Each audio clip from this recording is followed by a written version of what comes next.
It's celebration time in Azerbaijan. The nation is marking the liberation of the city of Shusha last month after 3 decades of Armenian occupation. Shusha plays a significant role in Azerbaijan's history. Its liberation led Armenia to concede defeat in the Nagorno-Karabakh conflict and agree to a ceasefire deal. We'll speak to the country's acting culture minister about the importance of the city and the plans for its revival as Azerbaijan's cultural capital. But first, this report by Haydar Abbasi. It's been almost 30 years since anyone prayed here. This mosque is in the city of Shusha in Nagorno-Karabakh. But last month, the occupied territory was liberated by Azerbaijan. The first people to worship here were some of the Azerbaijani soldiers who helped to free the city. Shusha holds great importance for the people of Azerbaijan. 28 yıl yarım Şuşa işgal altındayım. Şuşa'nın Azerbaycan tarihinde xüsusi yeri var. Bu bizim qədim tarixi şəhərimizdir. Əsrlər boyu Azərbaycanlılar Şuşada yaşayıb, qurub, yaradıb. Şuşa nəinki Azərbaycanın, bütün Qafqazın incisidir. Founded in 1752, Shusha is the birthplace of many prominent writers, scientists, politicians, and cultural figures. Known as the cradle of Azerbaijani music, it used to be home to famous composers and musicians. When Azerbaijan was a republic of the Soviet Union, Shusha was also a popular tourist destination. But after war broke out in 1988, Armenian forces illegally took over the city. Tens of thousands of people were killed in the conflict, and hundreds of monuments and cultural artifacts were destroyed. Shusha remained under Armenian control until November, when large parts of Nagorno-Karabakh were liberated by Azerbaijan's military.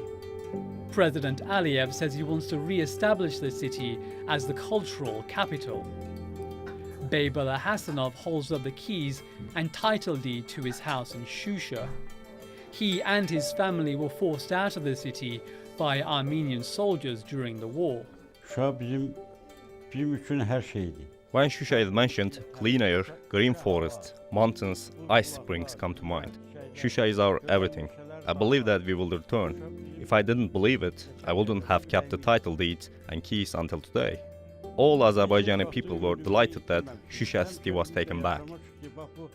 Hasanov and many other Azerbaijanis had been waiting almost 30 years to return home.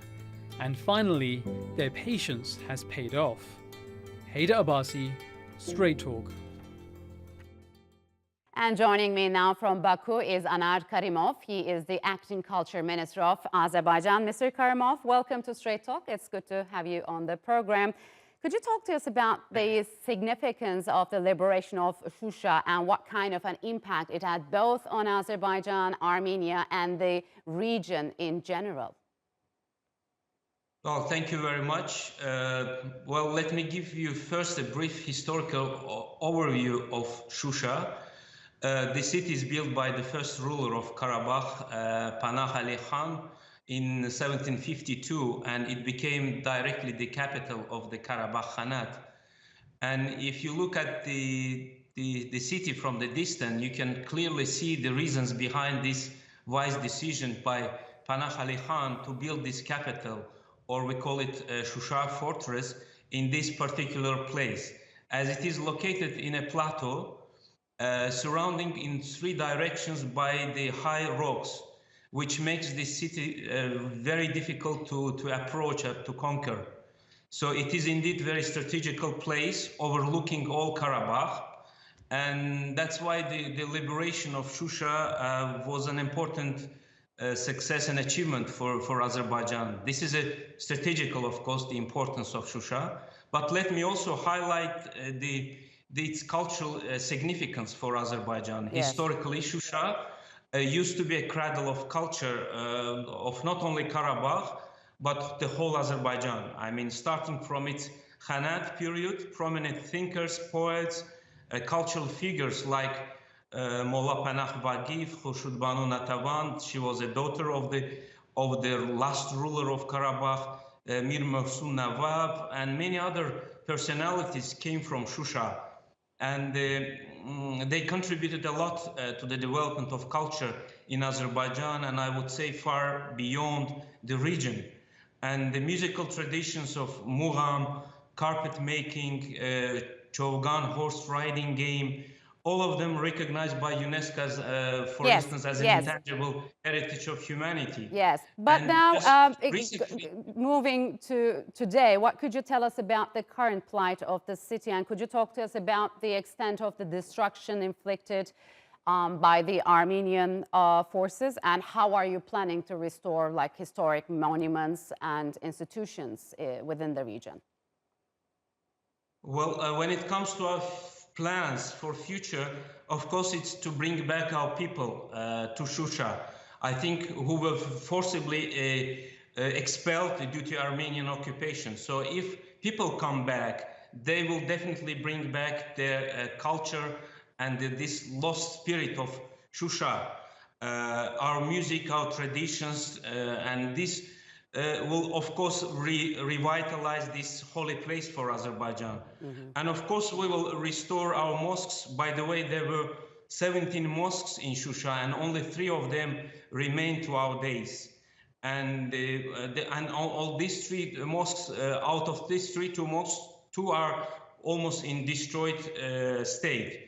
So we will definitely restore the tombs, mausoleums, and museums of Shusha. There are a lot of historical places in Shusha, and we plan to present the historical center of Shusha to UNESCO World Heritage List, which will, how to say, will give additional visibility and makes this city as internationally known. We're going to talk about it, Mr. Karimov. But now, on the other hand, Armenians and some Western countries express concern over the future of cultural heritage sites in the region, since those historic treasures are once again made part of Azerbaijan. How are you planning to address those concerns of, let's say, Armenia and some Western countries, and Armenia's claims that your country had destroyed some religious sites? Well, let me first to say that we are very disappointed with this attitude and the concerns raised by Western media and various cultural personalities with regard to the fate of the only Christian heritage in Karabakh. It gives us a bit some impression that there is no other heritage in these territories, or as if Islamic heritage in Karabakh is less valuable or important to humanity. So this is a totally wrong, I would say, a selective approach that we obviously don't share. In fact, we don't make any distinction between the heritage, and they are all equally important for humanity, particularly to us, as we consider this heritage, be it Christian or Islamic, doesn't matter, as our heritage and part and parcel of our identity and history. Yes. So, Mr. Karimov, are you planning to call on international organizations, for example, to investigate the situation in the region? Because if I'm not wrong, I believe your country had been calling on UNESCO, for example, for years to investigate the destruction. Do you think they'll listen to this time? And what are the hurdles before an international investigation being launched in the region in terms of security, for example? Of course, we are very interested that UNESCO and other international organizations will send and dispatch these technical missions to the liberated territories to verify those crimes and against our cultural heritage. So we, as you said, we kept inviting the UNESCO and international organization to these territories to check the situation with those heritage. So we will be very keen to work with the international organization to bring them on board and to see how the cultural heritage systematically were destroyed in the liberated, in the occupied territories, with only one reason that I should also highlight, is to erase every evidence of the presence of Azerbaijani population and civilization in this territory. So I have to mention that, because if you look at the cities like Agdam, Fizuli, that they became ghost towns. I mean, everything Nothing lived there. The buildings, infrastructure, they're completely destroyed by Armenian occupation. So we need to invite those international organizations and media and all other people that want to, they're very interested with the situation, to come and to see by their own eyes what happened in the Karabakh, Yes. and what kind of cultural genocide and cleansing Armenians did in these territories. So, Mr. Karimov, Susha was invaded by Armenia in 1992, and during that time, Azerbaijanis made the 85.5% of that population, and they were forced to flee. So, when will they be able to return to their hometown, and how your government is planning to restart a process? Well, just recently, our president signed a decree for inventorying and restoration of Shusha. And the big team of composing of different the government bodies are already in Shusha. They paid a visit to Shusha to check the situation and to come up with the action plan and to start this restoration, rebuilding process of the Shusha.